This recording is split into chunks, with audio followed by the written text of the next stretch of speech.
bonsoir. Bonsoir. Alors il y a de nouveau un immense commentaire de ni oligarchie ni faux Dieu,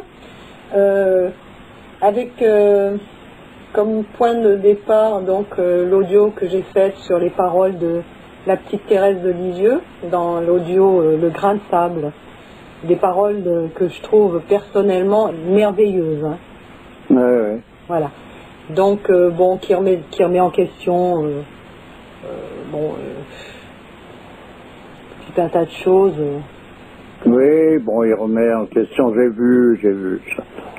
C'est un point de vue, il n'est pas situé sur le point de vue de chercher à comprendre la merveille que peut représenter les paroles de la petite Thérèse et sa perspective. Il est simplement dans une révolte. Moi, je comprends d'ailleurs très bien cette position. Je la comprends pour l'avoir vécu personnellement, où j'en aurais... Moi, tout ce qui touchait autour de ces marchands de morale de tous bords, j'en aurais mangé, puis à n'importe quelle sauce, je comprends fort bien tout ça. Simplement, qu'est-ce qu'il y a? Il y a un moment donné où tout d'un coup, quand on regarde des personnages justement comme la petite Thérèse, où est-ce qu'elle en est, elle? Quelle est sa vision à elle pour en arriver à être dans la position, dans l'état dans lequel elle se trouve? Il y a ça, à un moment donné, ça m'a intrigué, et c'est là où j'ai pu m'apercevoir qu'en fait, on parle de deux mondes totalement différents. Ah bah oui.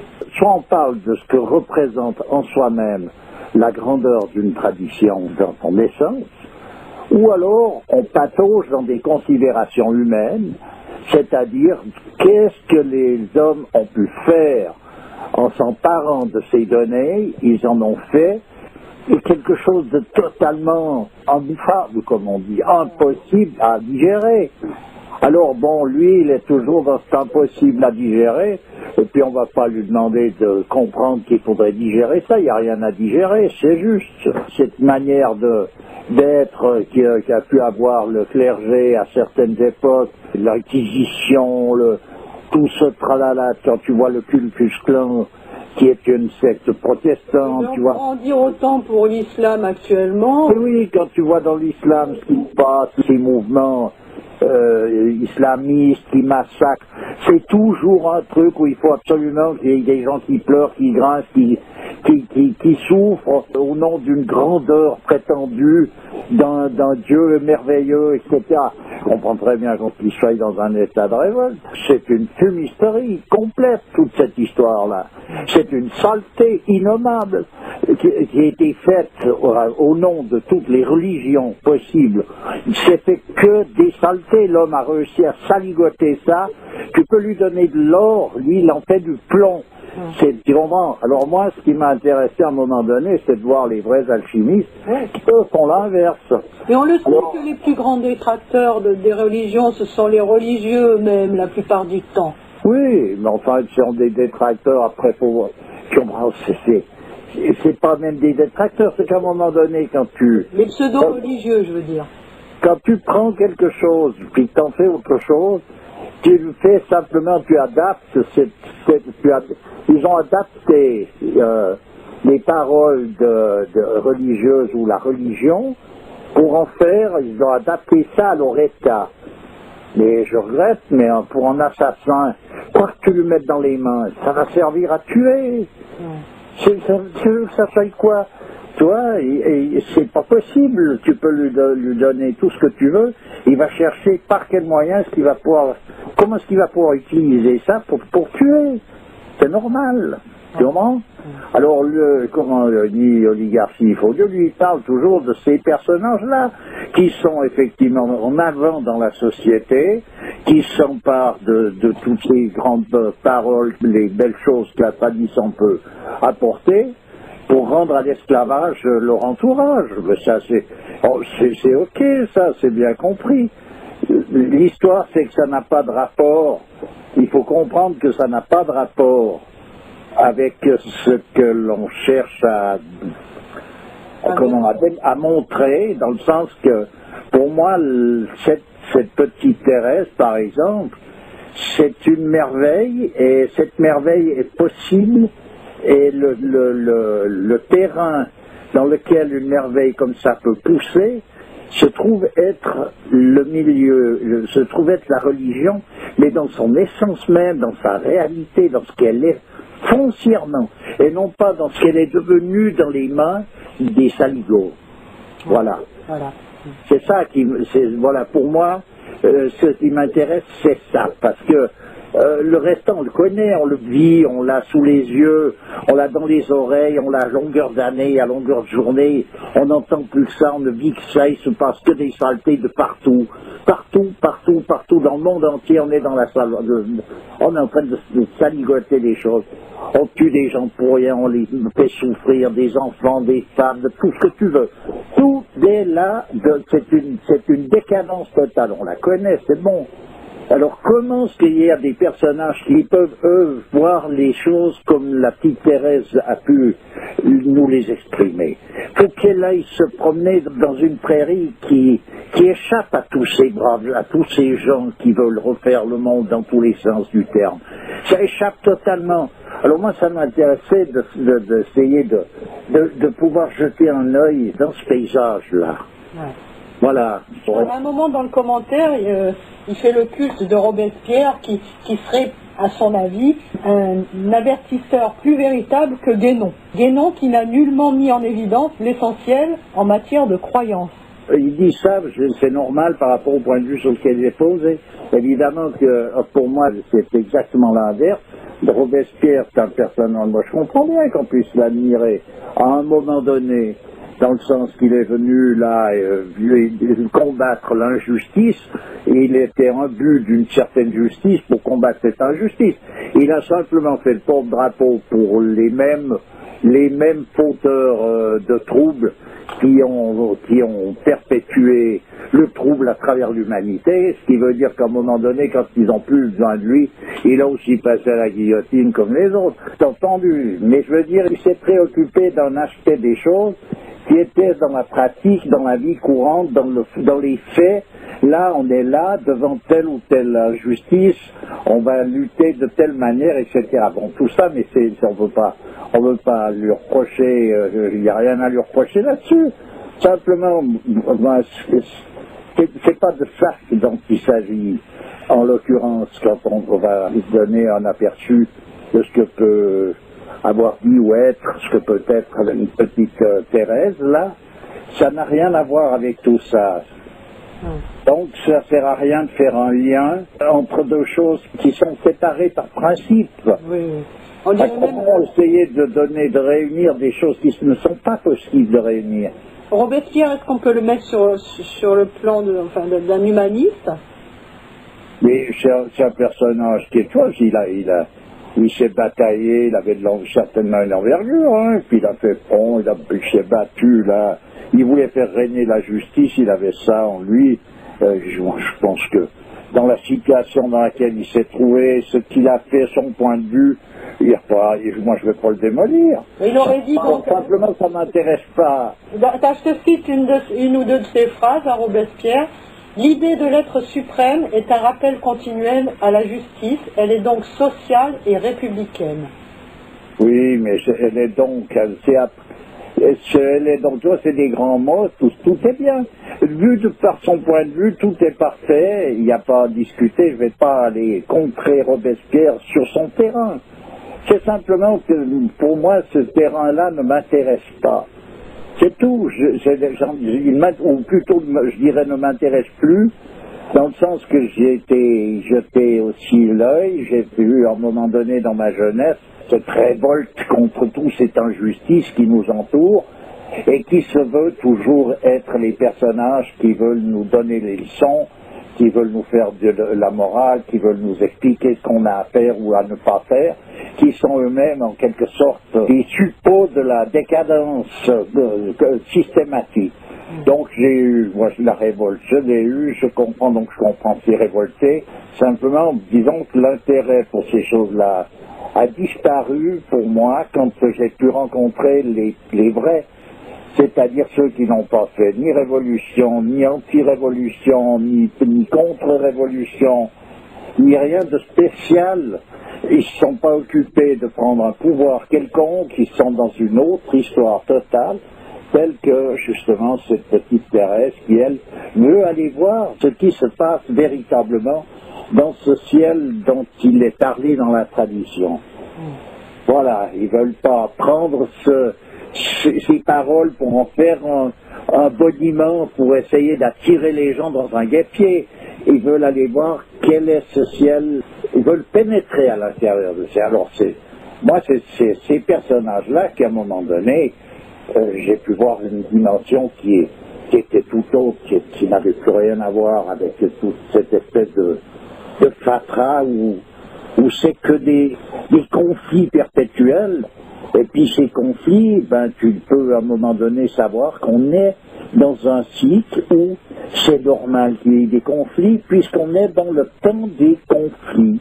Ouais. C'est inscrit dans toutes les traditions, ça s'appelle l'âge de fer, ça s'appelle le Kali Yuga, ça s'appelle de différentes manières, mais de toute façon, ça signifie toujours le temps des conflits.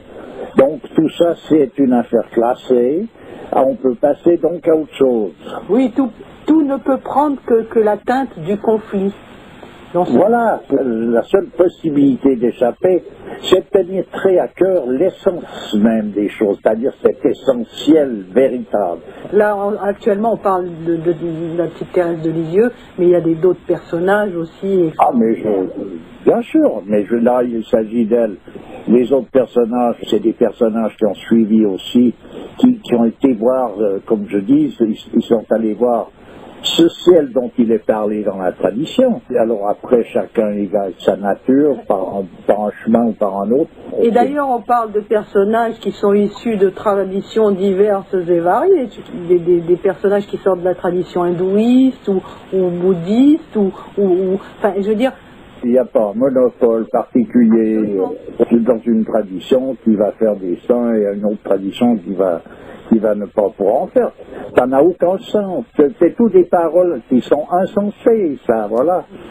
Je préfère le rappeler, parce qu'à un moment donné, on peut peut-être penser que on fait l'apologie d'une religion plutôt que d'une autre ou d'une tradition. Oui, mais je comprends. C'est le même style de rappel que fait donc ni oligarchie ni faute. Lui, il rappelle constamment un aspect des choses. Et puis cet aspect qui est le vécu quotidien actuel de millions de gens qui sont dans cette galère, que ce soit par un bout ou par un autre, il le rappelle d'une manière systématique. Hein. Alors, personnellement, je ne vais pas lui empêcher de le faire. Il est loin d'être insensé, ce personnage-là. Simplement, je dis, à un moment donné, je vois plus l'intérêt. Il n'y a rien à chercher là-dedans, il n'y a rien à trouver. C'est bu, on a bu, on s'est entendu. Circuler, il n'y a rien à voir. Oui, l'affaire est classée. Il s'agit là de l'ennemi, et puis cet ennemi, il est continu, constant dans tous les coins, dans tous les recoins. Donc, il faut être sur ses gardes. Ça, c'est une affaire, ok. Ouais. Je veux dire, la petite Thérèse, pour pouvoir s'apercevoir de sa grandeur, il faut se donner la peine de se pencher là-dessus avec beaucoup d'assistance. Voilà, c'est ça. Et puis essayer de se dégager de tous ces a priori, préjugés et idées reçues. Voilà. Bien sûr. Ça, c'est une affaire, ok. Dans tous les sens du terme, d'ailleurs. Hein. Regarde, les a priori, justement, en parlant d'a priori, j'ai mis cette vidéo, là, tu vois, concernant les femmes battues. L'islam aime les femmes battues, tu vois. Alors, tu vois le genre de préjugés. Oui, mais je te dis, on ne peut pas éviter toutes ces choses-là. Et puis, il y a une volonté délibérée, à un moment donné, de vouloir démolir et détruire systématiquement tout ce qui a une connotation religieuse. Et ça, le point de départ, c'est l'abus qui a été fait au nom de ces religions. Et puis après, il y a l'indécrottable qui ne peut pas se dégager de cet aspect-là et qui prend ça pour le tout. Oui. Voilà, alors il y a un moment donné, c'est compliqué, ça tourne en rond, on n'en sort plus. Et puis voilà. Donc, non, mais c'est juste pour dire aussi que les préjugés s'accusent de toutes parts aussi, quoi, tu vois. Oui, mais ça, je te dis bien, tout ça c'est ok, tout ça c'est vu, C'est vu, revu, re-entendu, on est dedans, on y baigne toute la journée. Donc il faut rester dans la vigilance, simplement pour voir qui est la petite terrestre, c'est d'elle qu'il s'agit en l'occurrence. Il faut ouvrir les yeux comme il faut. Voilà, donc c'est tout. Les ouvrir comme il faut, ça ne veut pas dire qu'il faut penser que tout le monde il est bon, tout le monde il est gentil parce qu'elle arrive là avec ses belles paroles. Ça veut dire dans quel état, où est-elle cette petite-là pour pouvoir énoncer ça et pas autre chose. Voilà. Dans quelle position est-ce qu'elle se trouve? Dans quel état est-ce qu'elle est? Parce qu'à tous les coins, dans n'importe quel questionnaire, tout ce qu'elle aborde, elle est tout le temps, elle a une constante où elle est dans un état qui on peut pressentir plus ou moins fort, mais c'est cet état en question qui est quelque chose, qui est justement une possibilité qui va au-delà de tout espoir. Et c'est sûr que dans un monde où c'est le culte de la laideur, des paroles comme celle de la petite Thérèse, ça peut être perçu comme de l'eau de rose, tu vois ce que je veux dire? Peut-être, mais à un moment donné, on s'en fout. Voilà, tu comprends? Parce que si on veut tenir compte de toutes les possibilités qu'il y a, de oui mais, de non mais, de tralala, on n'en finit plus. Moi, ce qui m'intéresse, c'est de pouvoir m'approcher de cette petite Thérèse, c'est tout. Le reste, ça m'est complet. Je veux dire, ça ne m'intéresse pas. Je le vis. J'y suis dans la pataugeoire. Je suis dans ce monde. Moi, je ne suis pas un personnage qui est, je sais pas quoi, ou perché dans je sais pas quelle montagne.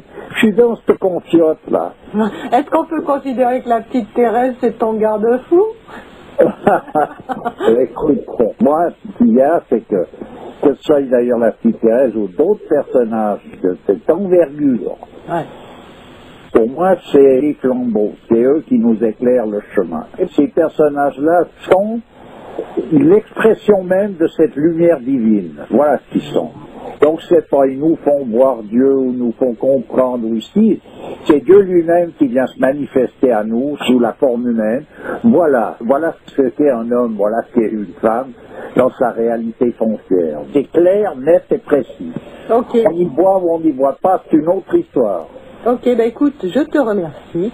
J'espère qu'on aura les yeux pour voir, pour continuer à voir les belles choses. Bon, écoute, moi je suis myope. C'est avec l'œil du cœur qu'on voit cela. En tout cas, disons que merci pour nous avoir recité la petite Thérèse, et puis tu peux continuer. Voilà. Et d'ailleurs... Merci à toi. Bon, on va arrêter de se remercier mutuellement, là. Oui, à la prochaine. Ouais. Allez, au revoir. Il m'a été demandé de lire un texte adressé à ni oligarchie ni faux dieu, décidément, parce que c'est trop long pour mettre en commentaire. Voilà, alors je ne dis pas de qui c'est, si la personne veut se faire connaître, qu'elle le fasse. Voilà. Alors, je commence. Nous avons surtout jusqu'ici présenté une vue d'ensemble de l'état actuel du monde occidental, envisagé sous le rapport du mental. C'est par là qu'il faut commencer, car c'est de là que dépend tout le reste, et il ne peut y avoir de changement important et durable qui ne porte d'abord sur la mentalité générale. Ceux qui soutiennent le contraire sont encore les victimes d'une illusion très moderne, ne voyant que les manifestations extérieures, ils prennent les effets pour les causes, et ils croient volontiers que ce qu'ils ne voient pas n'existe pas.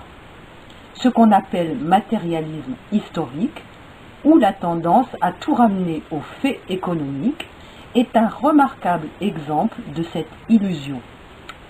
L'état des choses est devenu tel que les faits de cet ordre ont effectivement acquis dans l'histoire contemporaine une importance qu'ils n'avaient jamais eue dans le passé, mais pourtant leur rôle n'est pas et ne pourra jamais être exclusif. Du reste, qu'on ne s'y trompe pas, les dirigeants, connus ou inconnus, savent bien que pour agir efficacement, il leur faut avant tout créer et entretenir des courants d'idées ou de pseudo-idées, et ils ne s'en font pas de faute. alors même que ces courants sont purement négatifs. Ils ne sont pas moins de nature mentale, et c'est dans l'esprit des hommes que doit d'abord germer ce qui se réalisera ensuite à l'extérieur. Même pour abolir l'intellectualité, il faut en premier lieu persuader les esprits de son existence, de son inexistence, et tourner leur activité dans une autre direction. Ce n'est pas que nous soyons de ceux qui prétendent que les idées mènent le monde directement, c'est encore une formule dont on a beaucoup abusé, et la plupart de ceux qui l'emploient ne savent guère ce qu'est une idée, si même ils ne la confondent pas totalement avec le mot. En d'autres termes, ce sont bien souvent que des idéologues, et les pires rêveurs moralistes appartiennent précisément à cette catégorie.